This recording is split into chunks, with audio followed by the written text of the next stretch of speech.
So here we have the Hyundai Tucson on a 70 plate. I'm going to start off by showing you inside the boot and then we'll hop in and run through some controls from there. As we approach the boot, you can see we have reversing sensors. This car's also got a full colour reversing camera. Plenty of boot space as well, along with that 60/40 split folding rear seat should you wish to increase the space even further. And then underneath this tray section, a space saver spare wheel. Okay, now that we're inside the car, we're going to start with the dials. On the left hand side we have the rev counter. On the right hand side, the speedometer and fuel gauge. And then in the middle, you can see we also have a digital readout for the speedometer. You can change that information for various bits of trip computer and fuel economy information using buttons on the steering wheel. And there are other menus available as well. So satellite navigation, vehicle systems, and then user settings. The buttons that I was using to do that are just here. We've also got cruise control and speed limiter over that side. On the left hand side, we have stereo and phone controls, including voice activation for your phone just there. You won't be able to use the phone controls until you pair the phone up to the car. And that is done over on the touchscreen in the center. Just hit the phone icon and follow instructions on screen.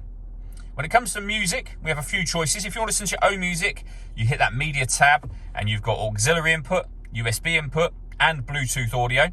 You can connect your smartphone up via the cable it came with, and you'll see you have Android Auto and Apple CarPlay available. If you want to listen to the radio, you have DAB, FM and AM radio. This car's also got satellite navigation. It's accessed just here. There's a full video showing how it works on our website and on our YouTube channel. And if I pop the car into reverse, you'll see that full color reversing camera with guidelines that let you know what direction the car is headed in relation to the image being shown on the screen. Working our way down, we have dual zone climate control. So you can adjust the passenger temperature, the driver temperature. You can increase and decrease the fan speed. You can determine what direction you'd like the air to be distributed in. When you're happy with those settings, that button turns your air conditioning on, and it's on when that light shows. And it will turn it off again, of course.